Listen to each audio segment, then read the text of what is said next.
Hello friends, मैं अब 8th video लेकर आई हूँ जिसमें 60 क्वेश्चंस आपको मिलेंगे और आपको बहुत अच्छे से इनको रीड आउट करना है। ठीक है।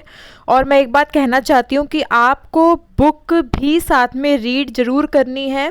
वीडियो तो आपको देखनी है ताकि आपका कंसेप्ट क्लियर हो सके क्वेश्चंस का, पर अपनी बुक भी ज़रूर रीड करनी है। जितने भी पढ़ सको, first unit, second unit, third unit, अपनी तरफ से पूरी कोशिश करके जाइए कि आपको पढ़ना ही है अच्छे से। ठीक है, तो प्लीज़ अच्छे से पढ़िए।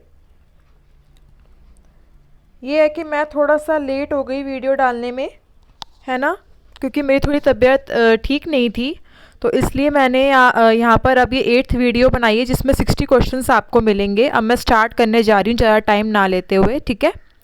फर्स्ट क्वेश्चन आपको अपनी स्क्रीन पर दिख रहा होगा। यहाँ लिखा है, कविता के लिए कौन सी प्रणाली सबसे सर्वोत्तम मानी गई है।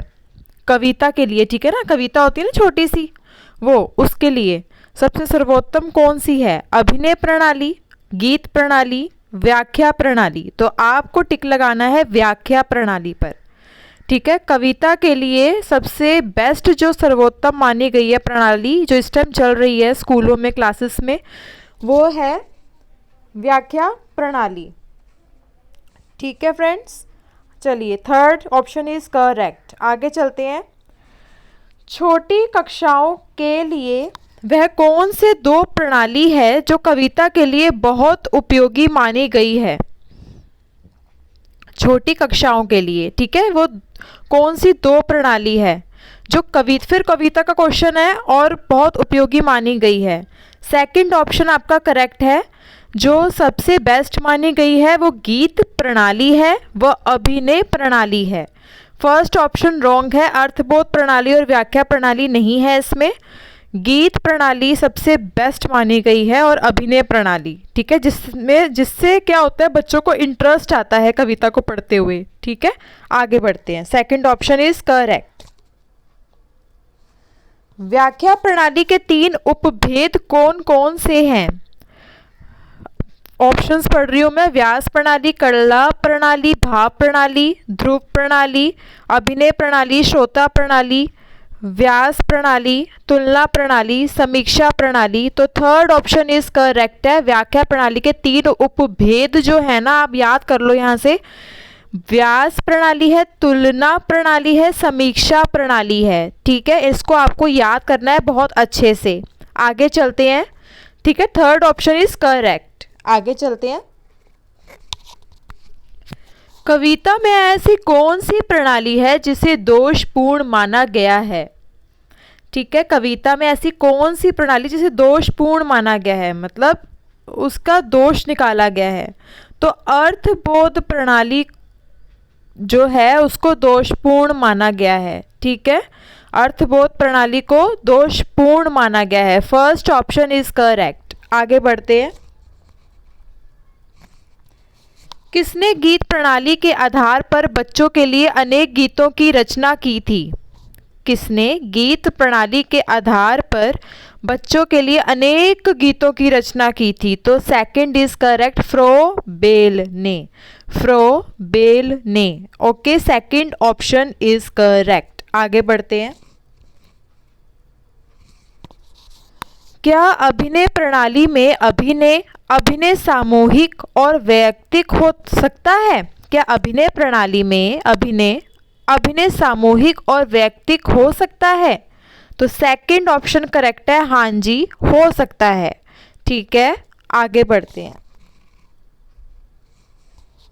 बाल की खाल उतारते हुए कविता की विस्तृत व्याख्या अध्यापक को करनी चाहिए, यह किसने कहा था। बाल की खाल उतारते हुए, तो यह कहा था सेकंड, डॉक्टर रघुनाथ सफाया ने। सफाया हो रहा है ना, बाल की खाल उतार रहे हैं, ठीक है, तो सफाया हो रहा है। तो रघुनाथ जी ने ये काम किया था। ठीक है, ये मतलब लाइन बोली थी। ठीक है, ऐसे आपको याद हो जाएगा। Second option is correct. किसी भी विषय से संबंधित उद्देश्यों को प्राप्त करने के लिए डैश एक मार्ग है, ये किसने कहा था।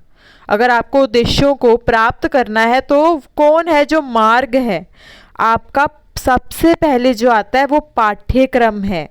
पाठ्यक्रम मार्ग है जो विषय से संबंधित उद्देश्यों को प्राप्त करने के लिए मार्ग बताया गया है। किसको?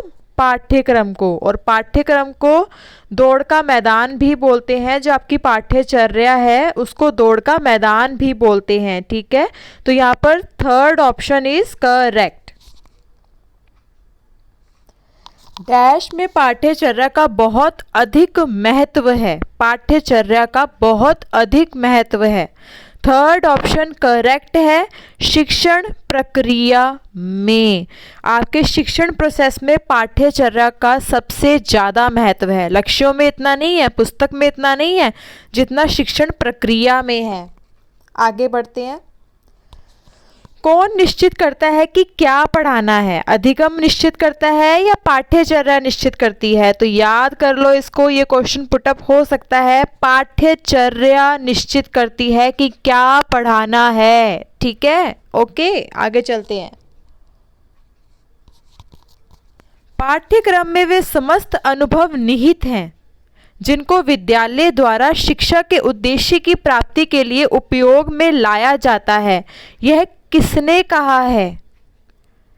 यह कहा है मुनरो ने। मुनरो ने। Third option is correct. पाठ्यक्रम में वे समस्त अनुभव निहित हैं। ठीक है, ये मुनरो ने कहा है।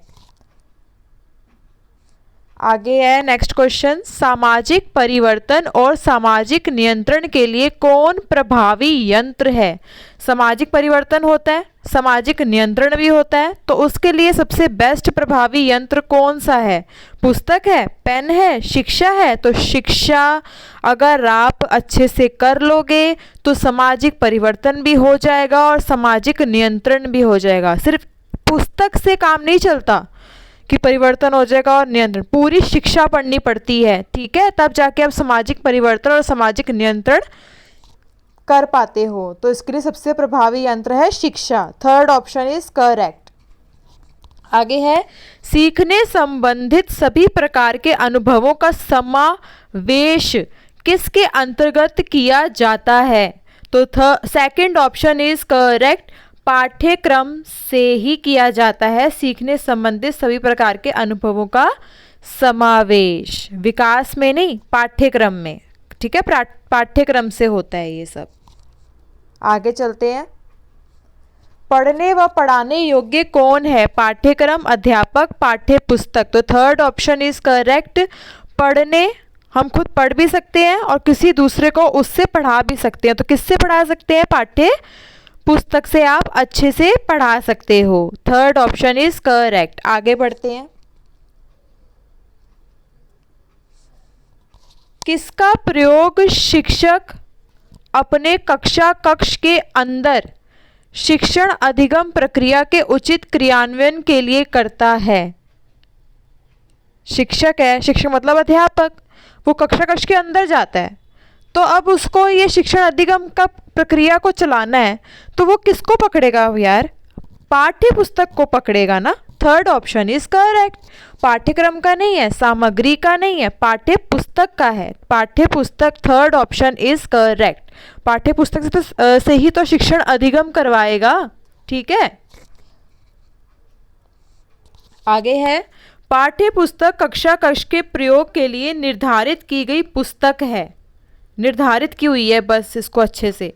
तो यह किसने कहा है? यह कहा है फोर्थ ऑप्शन, बेकन के अनुसार है। जय नारायण गिलफोर्ड लंच के अनुसार नहीं है, बेकन के अनुसार है। निर्धारित कर दिया उसने पुस्तक को, पाठ्य पुस्तक कक्ष के प्रयोग के लिए। ठीक है, आगे बढ़ते हैं। पाठ्यचर्या विकास में किसकी भूमिका सबसे ज़्यादा महत्वपूर्ण है? तो सेकंड ऑप्शन इज करेक्ट, शिक्षक की। पाठ्यचर्या कोई अगर विकास कर रहा है वो, तो किसकी भूमिका सबसे महत्वपूर्ण होगी? शिक्षक की ना। पाठ्यचर्या तो शिक्षक ही बनाएगा, अध्यापक ही बनाएगा, है ना। तो ठीक है, इसे ये सेकंड ऑप्शन याद कर लीजिए। आगे बढ़ते हैं। मूल्यांकन का शाब्दिक अर्थ क्या है? मूल्य को नंबरों में अपनाना, आंकड़ों में मूल्य आंकना। तो थर्ड ऑप्शन इज करेक्ट। मूल्यांकन का शाब्दिक अर्थ होता है मूल्य आंकना। ठीक है, आगे बढ़ते हैं। राष्ट्रीय पाठ्यचर्या की रूपरेखा 2005 के ढांचे को बनाने से पूर्व आयोग ने किनके सुझाव मांगे थे, दर्शकों के या शिक्षकों के? तो भाई पाठ्यचर्या की बात हो रही है, आपके करिकुलम की बात हो रही है, जिसमें पाठ्यक्रम होता है। तो शिक्षकों के द्वारा ही सुझाव मांगे गए थे कि शिक्षक ही सुझाव दें। किसमें सुझाव दें? राष्ट्रीय पाठ्यचर्या की रूपरेखा 2005। आगे बढ़ते हैं। मूल्यांकन हमें यह बताता है कि बालक ने किस सीमा तक किन उद्देश्यों को प्राप्त किया है। यह किसने कहा है? किस सीमा तक किन उद्देश्यों को प्राप्त किया है? रेमन ने बोला था, गिलफोर्ड ने बोला था, डाडेकर के अनुसार था। तो डाडेकर के अनुसार था कि सीमा तक किन उद्देश्यों को प्राप्त किया है बालक ने। ठीक है, तो थर्ड ऑप्शन इज करेक्ट। आगे चलते हैं। जहां विविध प्रकार के ज्ञान, सूचनाओं, स्रोतों, सेवाओं आदि का संग्रह होता है, वह क्या कहलाता है? पुस्तक, अधिगम, पुस्तकालय। तो थर्ड ऑप्शन इज करेक्ट। पुस्तकालय में आपको ज्ञान, सूचनाएं, स्रोत, सेवाएं तक मिल जाती हैं, वो संग्रह है पूरा। तो पुस्तकालय, थर्ड ऑप्शन इज करेक्ट। आगे बढ़ते हैं। कौन विद्यार्थी के व्यवहार परिवर्तन के मापन का एक उत्तम साधन है? कौन विद्यार्थी के व्यवहार परिवर्तन के मापन का एक उत्तम साधन है? स्केल है, मशीन है, प्रश्न पत्र है? तो इसको याद कर लीजिए। प्रश्न पत्र को व्यवहार परिवर्तन के मापन का एक उत्तम साधन माना गया है। तो थर्ड ऑप्शन इज करेक्ट है आपका। ओके, आगे चलते हैं।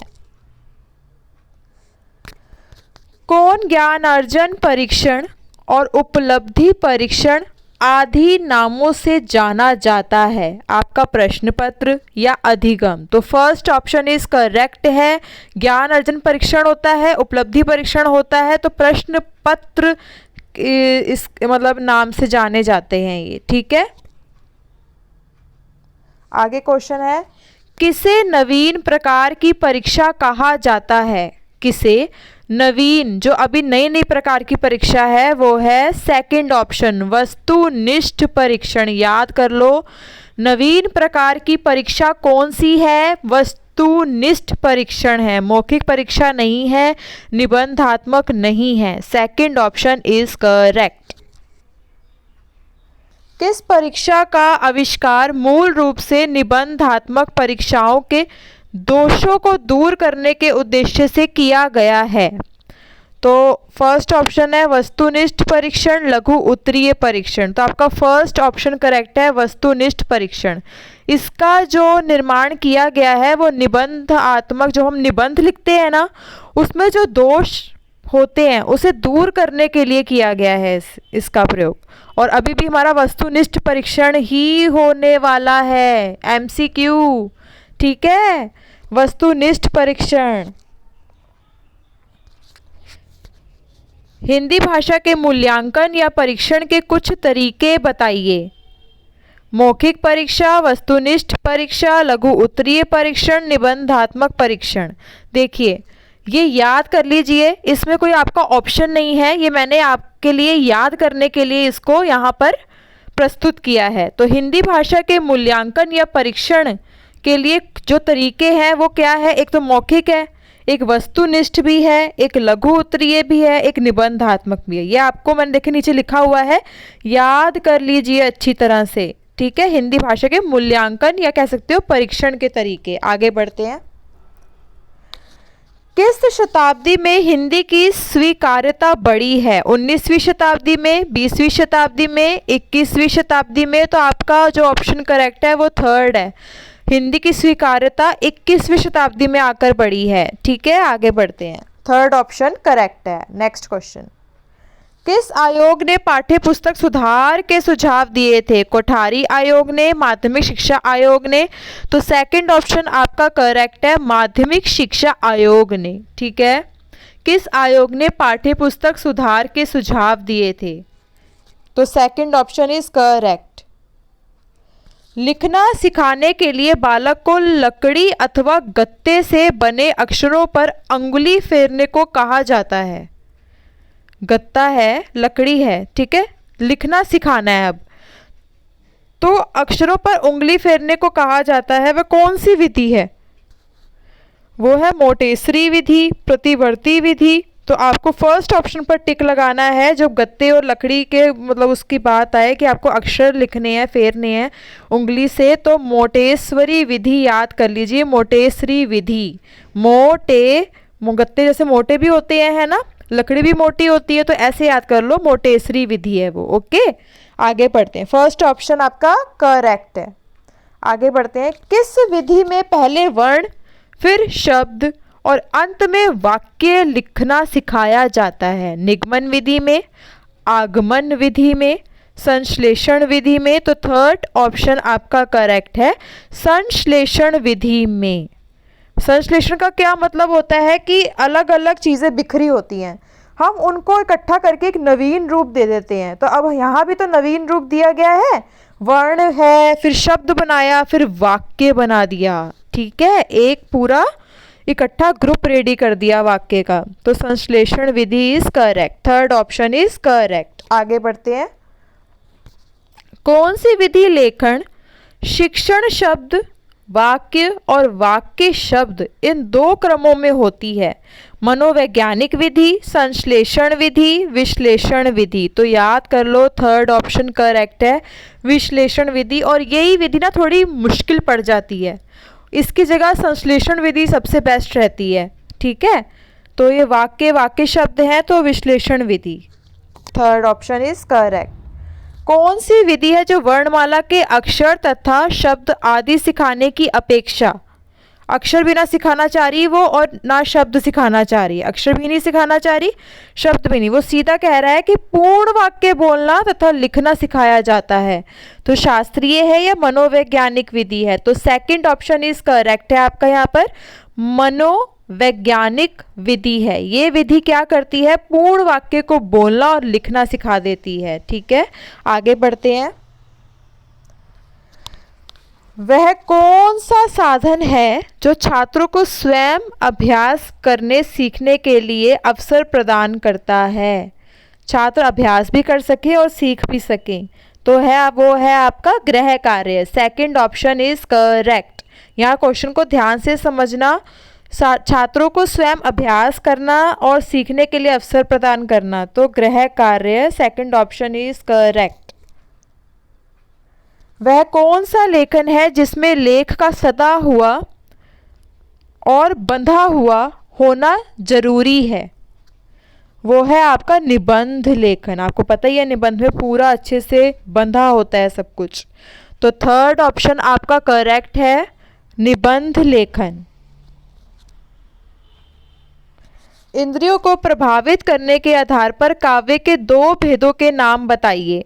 श्रव्य काव्य और दृश्य काव्य, सम्मति काव्य और आवेदन काव्य। तो फर्स्ट ऑप्शन आपका करेक्ट है, श्रव्य काव्य और दृश्य काव्य। याद कर लीजिए, काव्य के दो भेद पूछ सकते हैं हिंदी सब्जेक्ट में आपके कि कौन से हैं काव्य के दो भेद। तो श्रव्य काव्य बोलना है और दृश्य काव्य बोलना है, बस। ठीक है, आगे बढ़ते हैं, लिखित रचना के प्रकार बताइए। कहानी है, पत्र लेखन है, नाटक है, निबंध है, ये सारे हैं। ये याद कर लीजिए अच्छे से कि लिखित रचना के प्रकार कौन कौन से होते हैं। कहानी भी है, पत्र लेखन भी है, नाटक भी है और निबंध भी है। इसे याद करना है आपको बस। ठीक है, आगे बढ़ते हैं, किस प्रणाली में अध्यापक का कार्य सहायता करना, पुस्तकों के नाम बतलाना और संदर्भ पुस्तकों की सूची बनवाना भी है? कार्य सहायता करना, पुस्तकों के नाम बतलाना, संदर्भ, पुस्तकों की सूची बनवाना है। वो कौन सी प्रणाली है? तो वो है समीक्षा प्रणाली। इसमें अध्यापक क्या करता है? सहायता करता है, पुस्तकों के नाम भी बताएगा, संदर्भ, पुस्तकों की सूची भी बनवा लेगा। तो समीक्षा प्रणाली। ठीक है, तो सेकंड ऑप्शन करेक्ट है। आगे बढ़ते हैं। कविता छंदों में रचना है, यह किसने कहा है? कविता छंदों में रचना है, यह किसने कहा है? मिल्टन ने, जयशंकर ने, जॉनसन ने। तो third option is correct, Johnson ने कहा है। Third option is correct. Okay, आगे बढ़ते हैं। टेली कॉन्फ्रेंसिंग किसके अंतर्गत आती है? ट्यूटोरियल के, सूचना और संप्रेषण तकनीकी के। तो सेकंड ऑप्शन इसका करेक्ट है। ये आपको पता है, अगर आपने आईसीटी के बारे में पढ़ा है, सूचना संप्रेषण तकनीकी के बारे में पता है, तो टेली कॉन्फ्रेंसिंग इसका उदाहरण है। ठीक है, सेकंड ऑप्शन इज करेक्ट। आगे बढ़ते हैं। टेली कॉन्फ्रेंसिंग के मुख्यतः कितने प्रकार होते हैं? तो इसके मुख्यतः प्रकार होते हैं तीन होते हैं टेली कॉन्फ्रेंसिंग के प्रकार। ठीक है, आगे बढ़ते हैं। थर्ड ऑप्शन यहाँ पर करेक्ट है। टेली कॉन्फ्रेंसिंग के प्रकारों के नाम बताइए। ये मैंने आपके याद करने के लिए डाला है यहाँ पर, इसको याद कर लीजिए अच्छे से। श्रव्य है टेली कॉन्फ्रेंसिंग, दृश्य है tele conferencing, computer tele conferencing. ये तीनों आपको अच्छे से याद करने हैं, श्रव्य, दृश्य, कंप्यूटर। चलिए आगे बढ़ते हैं। इंटरनेट वास्तव में समस्त पृथ्वी पर बिखरे हुए हजारों नेटवर्कों का एक मुक्त संयोजन है, यह किसने कहा है? गेम फोल्डर ने, पावलव ने, शेरोन ने। तो शेरोन ने बोला है। Third option is correct. Internet के बारे में ये किसने बोला है? शेरोन ने। आगे बढ़ते हैं। जब अध्यापक विभिन्न क्रियाओं के द्वारा छात्रों को पाठ की ओर आकर्षित करता है, विभिन्न शिक्षण बिंदुओं पर ध्यान केंद्रित कराता है, वह कौन सा कौशल कहलाता है? समझ रहे हो? अध्यापक क्या कर रहा है यहाँ पर? क्रियाओं के द्वारा छात्रों को पाठ की ओर आकर्षित करता है, तो शिक्षण बिंदुओं पर ध्यान भी केंद्रित कराता है। ठीक है, तो वो है उद्दीपन परिवर्तन कौशल। ये सबसे बेस्ट कौशल है, इसमें बच्चों को पढ़ने करने में बहुत मजा आता है। ठीक है, तो सेकंड ऑप्शन इज करेक्ट। सूक्ष्म शिक्षण एक प्रविधि है जिसमें छात्र अध्यापकों को एक छोटी अवधि में थोड़े छात्रों को किसी एक विशिष्ट शिक्षण कौशल का प्रयोग कर एक प्रत्यय का शिक्षण करना होता है। यह किसने कहा है? एलिन ने, बी के पासी ने। तो पासी ने कहा है, बी के पासी ने। Second option is correct. सूक्ष्म शिक्षण को लेकर बी के पासी ने कहा है। तो और इनकी ये वाले परिभाषा को अच्छा माना जाता है, इम्पॉर्टेंट माना जाता है। ठीक है, सेकंड ऑप्शन इज करेक्ट। आगे बढ़ते हैं। इकाई योजना की संकल्पना का श्रेय किसे जाता है? ब्रूनर को, हर्बर्ट को, गिलफोर्ड को। तो इसका सेकंड ऑप्शन करेक्ट है, इकाई योजना हर्बर्ट को। Second option. आगे है क्वेश्चन, किसके अनुसार भाषा ध्वनि प्रतीकों या संकेतों की ऐसी मान्य व्यवस्था है जिसके द्वारा एक सामान्य विचार वन में करते हैं? किसके अनुसार भाषा ध्वनि प्रतीकों या संकेतों की ऐसी मान्य व्यवस्था है जिसके द्वारा एक सामान्य विचार वन में करते हैं? प्लेटो ने बोला ये लाइन, ब्रिटानिका विश्वकोश ने बोला, ब्लॉक ने। तो ब्रिटानिका विश्वकोश ने बोला। सेकंड ऑप्शन इज करेक्ट, इसको अच्छे से याद कर लीजिए। आगे बढ़ते हैं। मानव समाज में भावों विचारों के आदान प्रदान के लिए मनुष्य कितने और कौन से प्रकार के प्रयोग करता है? फर्स्ट ऑप्शन है 3, स्पष्ट संकेत, अदृश्य संकेत, ध्वनि संकेत। सेकंड ऑप्शन है 2, पर संकेत, दृष्टि या दृश्य संकेत। तो फर्स्ट ऑप्शन बिल्कुल करेक्ट है। आप स्पष्ट संकेत से भी अपने भावों विचारों को आदान प्रदान कर सकते हैं। दृष्टि और दृश्य संकेत और ध्वनि संकेत, ये फर्स्ट ऑप्शन आपका यहाँ पर करेक्ट है। भाषा का क्या महत्व है? अभिव्यक्ति का साधन है, विचारों की अभिव्यक्ति का माध्यम है, भावों की अभिव्यक्ति का माध्यम है, या उपरोक्त सभी। तो फोर्थ ऑप्शन करेक्ट है, क्योंकि ये भावों की अभिव्यक्ति भी है, विचारों की अभिव्यक्ति भी है और अभिव्यक्ति का सशक्त माध्यम भी है। तो फोर्थ ऑप्शन इज करेक्ट। भाषा की प्रकृति क्या है? इसके ऑप्शंस है, भाषा अनुकरण से सीखी जाती है, भाषा एक परंपरागत वस्तु है, भाषा एक सामाजिक वस्तु है, उपयुक्त सभी। तो फोर्थ ऑप्शन आपका बिल्कुल करेक्ट है, सब कुछ है। भाषा की प्रकृति अनुकरण भी है, परंपरागत भी है, सामाजिक भी है। ठीक है, आगे बढ़ते हैं। पूरे राष्ट्र में जब एक ही भाषा का प्रयोग व प्रचलन होता है तो उसे क्या कहते हैं? मध्य भाषा, राष्ट्रीय भाषा, राजभाषा। तो आपका ऑप्शन जो करेक्ट है सेकंड ऑप्शन है। यहाँ पर अब हम बोलेंगे राष्ट्रीय भाषा, क्योंकि पूरे राष्ट्र के लिए है तो इसलिए इसको बोलेंगे राष्ट्रीय भाषा। Second option is correct. आगे बढ़ते हैं। मातृभाषा शब्द किन दो शब्दों के मेल से बना है? मात प्लस भाषा, मातृ प्लस भाषा, मातृ प्लस भाषा। तो third option is correct.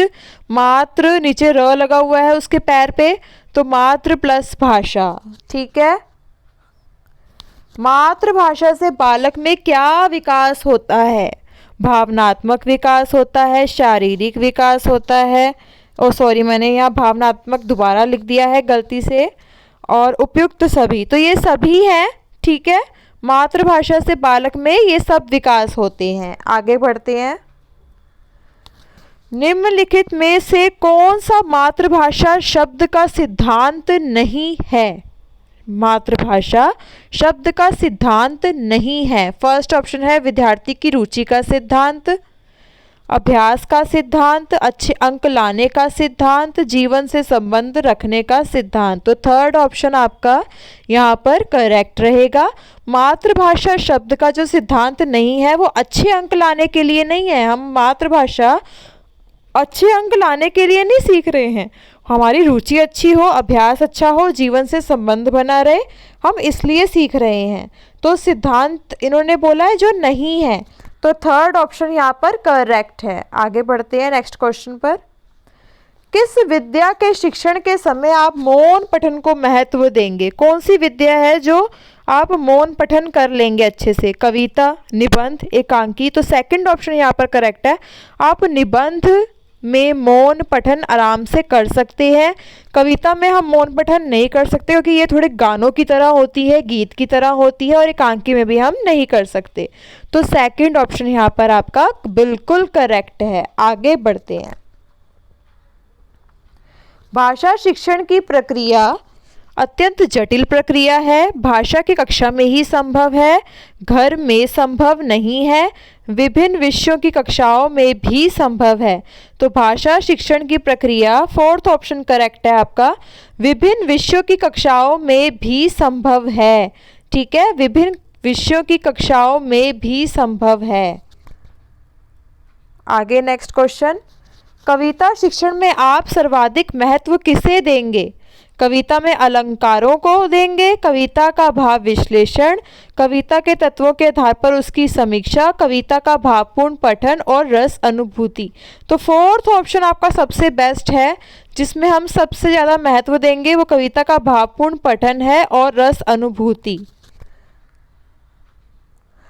Next question है, सस्वर पठन का मुख्य उद्देश्य है बच्चों की पढ़ने संबंधी झिझक को समाप्त करना, बोल बोलकर पढ़ना, द्रुत गति से पठन करना। तो फर्स्ट ऑप्शन अच्छा है सबसे, कि बच्चों की पढ़ने संबंधी झिझक को समाप्त करना सस्वर पठन का मुख्य उद्देश्य है।